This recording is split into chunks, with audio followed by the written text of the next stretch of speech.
All right. Welcome back to Stack, girls. As you guys know, we do TAs. If you have anything that you want us to do a TA on, kind of let us know. That's what we do here at Stack. As you guys know, we usually do crypto-related technical analysis, but as you can probably tell, we also invest in the stock markets. Twitter, for example, is one of those stocks that we've been in since day one, since IPO. Sold at $55 the moment it finally caught up after crashing to like $12. And then, Twitter did this thing and kept on going up to almost $70 at one point. But, we didn't fall for the flood.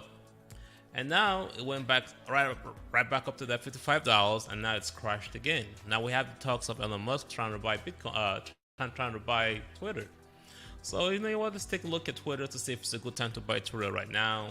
Does it even matter if Elon Musk buys the company or not? Is the company viable? Is it a good investment in the long term? But that's basically what we're going to be taking a look at today. So we're taking a look at Twitter. We like Twitter. We think it's a good decentralized location.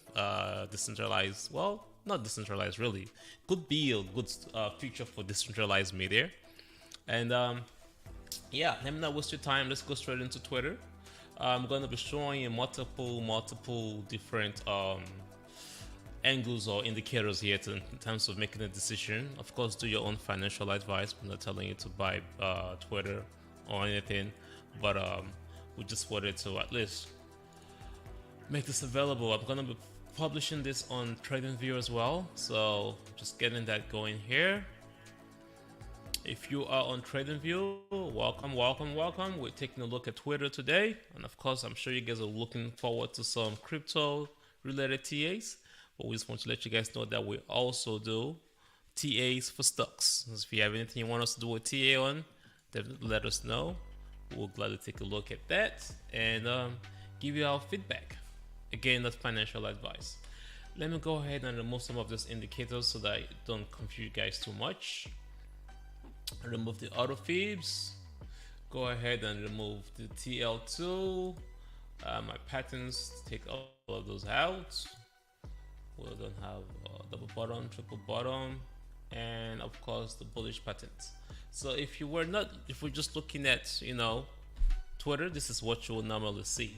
The current price is $39.55. Now, question is, should I buy Twitter now, or should I wait till Elon Musk buy Twitter? I don't know, but hey, let's look at TA and let's see what TA tells us about that. So first thing I will probably do in this case is probably go ahead and turn on my I don't have my exponential moving averages on. Let me see if I can get those on here. Auto fib, EMA 2050 100, boom. Let's go ahead and turn that baby on. So yes, so we had some good, interesting recovery over there when around April 1st, first week of April, when Elon Musk reported that it was going to be buying Twitter. We had that change in patterns, man. Like, literally switched sides, and basically, it became a good thing to buy Twitter. If you were smart and you had heard the news before everybody else did, and you played the call, that would have been some major gains, man. From $41 to $54. Awesome gains. Good for you if you did that. But that said, though, that's not the current situation. So let's look at what's going on right now. Pattern seems to be changing. What you have here, these lines are the 20, 50, 100, and 200 moving averages. When the price is below the 200 moving average, that is not good. The red line is the 20, the orange line is the 50, the blue line, the light blue line is the 100, and the dark blue line is the 200. So this is an inverted exponential moving average right now. So this doesn't spell good news for Twitter. But in terms of discounts, any price below the 200 moving average is good. We have a dead cross that has occurred with Twitter, which could also spell some more bad news, because dead cross don't usually just recover right away. This could be future signs of further down prices. I've had Twitter for 7-10 years at some point. because I bought it during the IPO. It went up and crashed down to like $12. So I won't be surprised to see it falling back to the $32,000. I mean, $32,000. That's not Bitcoin. Falling down to the $32 range if this trend continues right now. So I will say, you know what? Let's leave the exponential moving average there. Let's turn on our Fibs. Let's see what's going on with our Fibonacci levels. You gotta really trust the Fibonacci levels, man. That's just nature doing its thing, and the psychology of money and investors. Oh my goodness. So usually what you see with the auto Fib is the price action bouncing between the 0 and the 1, but in this case it gapped down. It gapped down below the 1 to the 1.618.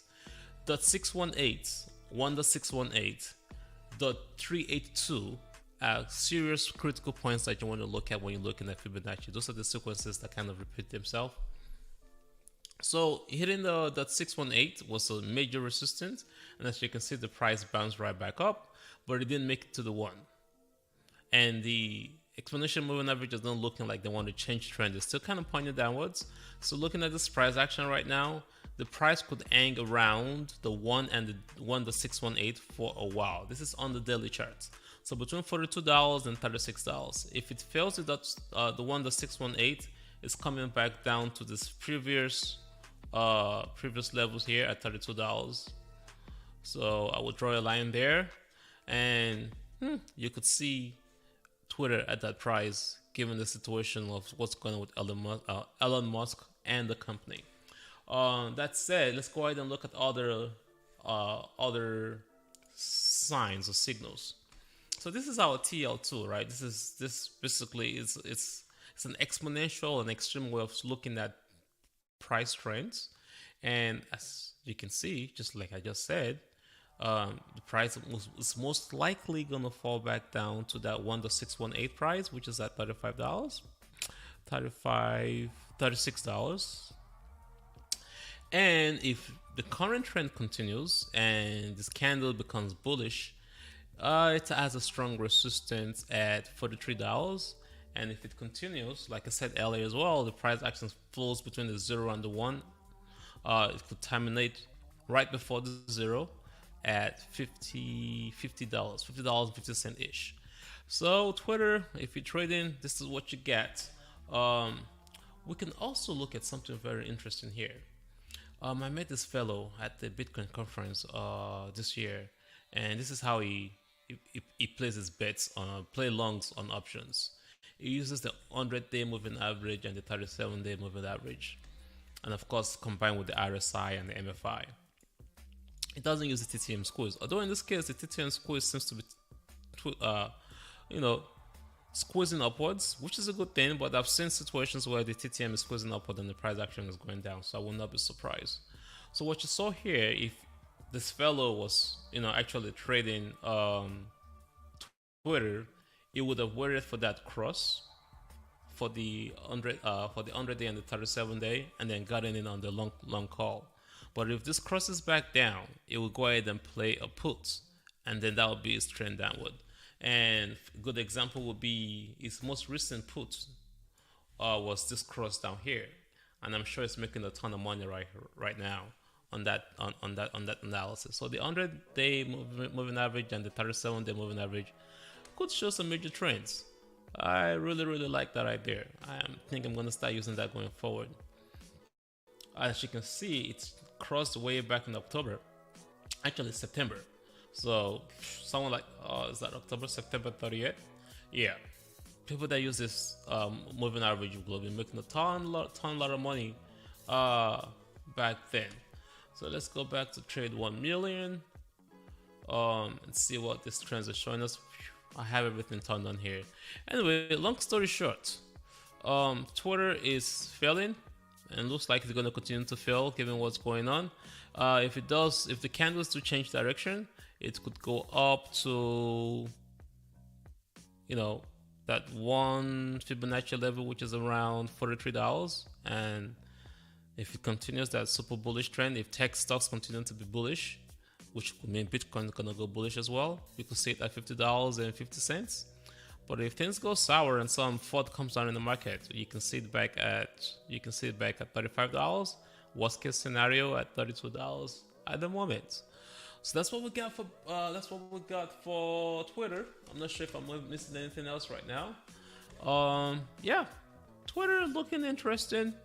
At the bad situation right now, between 1 and 1.618. The current candles are the bullish. I'll say that's not a bullish candle. That's kind of bearish, which is not good. TTM is squeezing up though.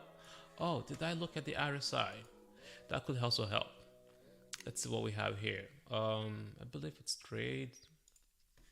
If I was trading this, the RSI is showing it just bounced right back off there. Oh, look at that. I'm not sure if you guys can see this. I should make it bigger. 1 second here. TTM also doing what it's doing. Let's ignore that for now. I hate doing that. I just hope TradingView can do better with this thing right here. But let's get this RSI in view so you guys can see what's. Oh yeah, I can just expand it and see what's going on right there. So it's bounced off the 30, which is a good entry point. Anytime it bounces off the 30 or goes below the 30, good discount, and it crossed back up, but it seems to be failing. I'm not sure if it's failing or if it's continuing at this moment. The slow stochastic is pointing downwards, so this is not good news for. This is not good news. This is not good news for let's go back. This is not good news for Twitter, just to say. So yeah, like this strategy, not good. Yep. What's going on here? Why can't I get this thing back in view? Well, that's it for today. I'll figure this TradingView thing out in a little bit. Now it works. Well, folks, let me not complicate this for you guys. It's the MACD LE plus 2 is pointing upwards, which is good, but RSI is not looking good. MFI is above 50. I don't know, man. Still undecided for me again here. Thanks, Twitter. I will just keep looking. Looks like the trend is pointing downwards again, unfortunately. All right, folks. See you later.